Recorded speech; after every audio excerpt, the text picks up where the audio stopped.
Good morning everyone, I'm Akanksha and today I'm going to take the chapter Money and its Soul of Economics class 10th. Children, have you wondered what is money actually is? आप लोग सामान खरीदते हैं, पैसे पे करते हैं, isn't it? उसका अमाउंट, उसकी वैल्यू पे करते हैं. What is it? What is this money actually is? हम इसे कैसे डिफाइन कर सकते हैं और ये कब से कहाँ से आई, कैसे शुरुआत हुई, क्या कभी हमने इसके बारे में सोचा है? आज हम यही चीज़ इस चैप्टर में पढ़ेंगे, मनी एंड इट्स रोल. ठीक है. in ancient times there was no money. There was only a barter system. Barter system क्या होता था? It was an exchange system. Okay, means exchange of goods and services. पहले barter system हुआ करता था जब मनी नहीं था, विच मीन्स एक्सचेंज. ठीक है. अब कैसे होता था exchange of goods and services? मतलब किसी के पास अगर गेहूं है और उसको चावल चाहिए तो वो गेहूं के बदले में चावल ले लेता था, चावल वाले को गेहूं दे देता था, isn't it?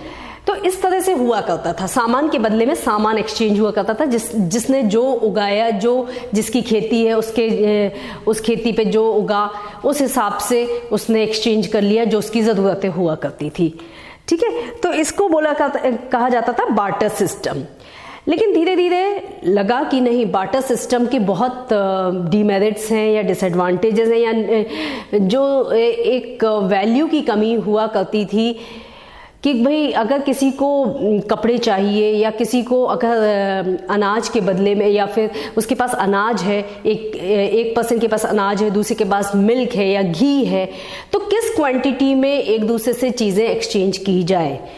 ठीक है. तो बहुत सी चीज़ें सामने आई जो डिसएडवांटेजेस या नीड फॉर मनी जिसके कह सकते हैं कि क्यों ज़रूरत पड़ी. तो डीमेरिट्स ऑफ बार्टर सिस्टम में सबसे पहला डीमेरिट जो था जिसकी वजह से मनी की जरूरत पड़ी वो थे सबसे पहले lack of double coincidence of wants. Lack of double coincidence of wants मतलब क्या हुआ इसका? मतलब हो सकता है मुझे चावल चाहिए हो, लेकिन सामने वाले को मेरे पास गेहूं है, मैं गेहूं के बदले में चावल ले सकती हूं, लेकिन सामने वाले को गेहूं नहीं चाहिए. तो एक लैक ऑफ डबल कोइंसिडेंस हो जाता था कि किसी एक को कुछ ऑफर करने के लिए है, या मेरे पास क्लोथ्स है, मैं क्लोथ्स के बदले में राइस लेना चाहती हूँ, लेकिन सामने वाला ज़रूरी नहीं है राइस के बदले में क्लोथ लेना चाहता हूँ. तो इसको क्या कहा गया? Double coincidence of wants. ठीक है. अब सेकंड चीज है lack of division of goods. अगर मैंने 10 क्विंटल गेहूं लिया, उसके बदले में अगर मुझे एक सामने वाले के पास काऊ है, ठीक है, वो काऊ के बदले में अनाज लेना चाहता है, लेकिन वो काऊ, एक काऊ की वैल्यू क्या होगी और 10 क्विंटल राइस या वीट की वैल्यू क्या होगी?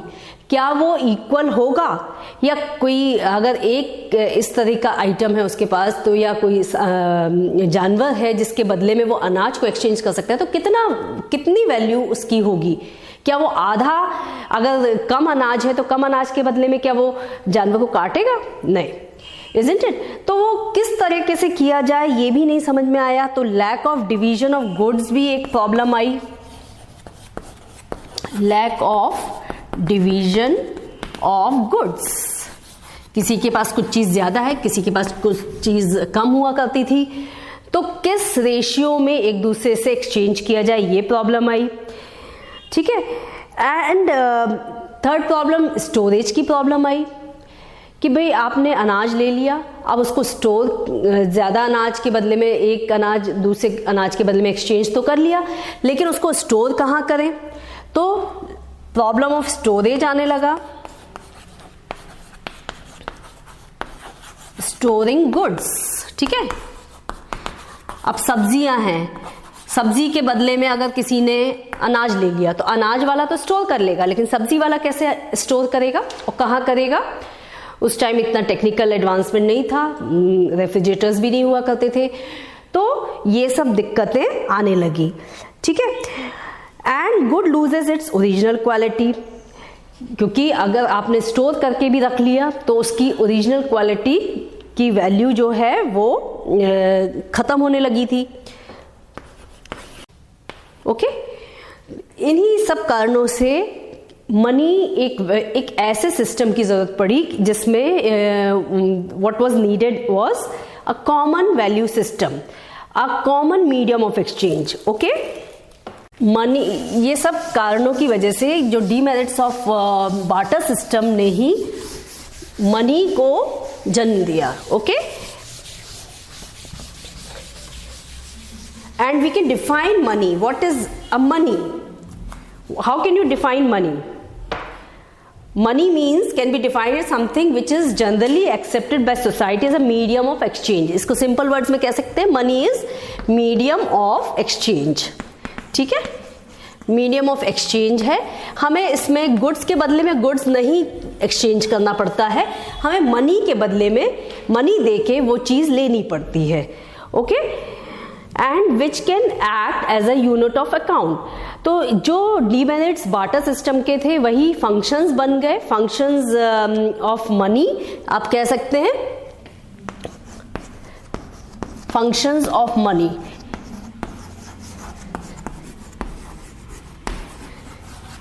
जितने भी डीमेरिट्स हमने अभी पढ़े उनको दूर करने के लिए मनी इंट्रोड्यूस किया गया और वही उसके फंक्शंस बन गए। तो सबसे पहला तो यही है कि मीडियम ऑफ एक्सचेंज हो गया मनी। ठीक है। देन जैसे आपको एक पेन लेना है, 10 रुपीज का पेन है, तो क्या करेंगे आप? पेन के बदले में पेंसिल तो नहीं लेंगे, पेन लेंगे और उस शॉपकीपर को क्या देंगे? 10 रुपीज। तो 10 रुपीज क्या हो गई? उस वैल्यू ऑफ अ पेन। ठीक है। तो ये मीडियम ऑफ एक्सचेंज हो गया। सेकेंड, मेजर ऑफ वैल्यू हो गया। ठीक है। उस पेन की कीमत 10 रुपीज है तो उसकी वैल्यू हो गई एक, हर चीज की एक वैल्यू होने लगी। थर्ड, आपका स्टोर ऑफ वैल्यू। अब आप मनी को स्टोर करने लगे। आपके पास अगर 500 रुपीज का नोट है, 500 रुपीज आप कितने सालों तक के भी रखे रहो उसकी वैल्यू कभी डिक्रीज नहीं होगी। 500 की रुपीज की वैल्यू 500 ही रहेगी। आप 500 का सामान आप कभी भी खरीद सकते हैं।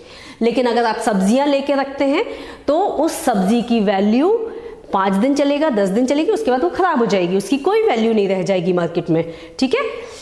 और सबसे बड़ी बात, मेकिंग फ्यूचर इन पेमेंट्स, ये भी एक फंक्शन हो गया कि आपको जो फ्यूचर में जो भी खर्चे करना है वो आप मनी से कर सकते हैं। तो ये आपके 4 फंक्शंस हो गए, medium of exchange, measure of value, store of value, making payment in future.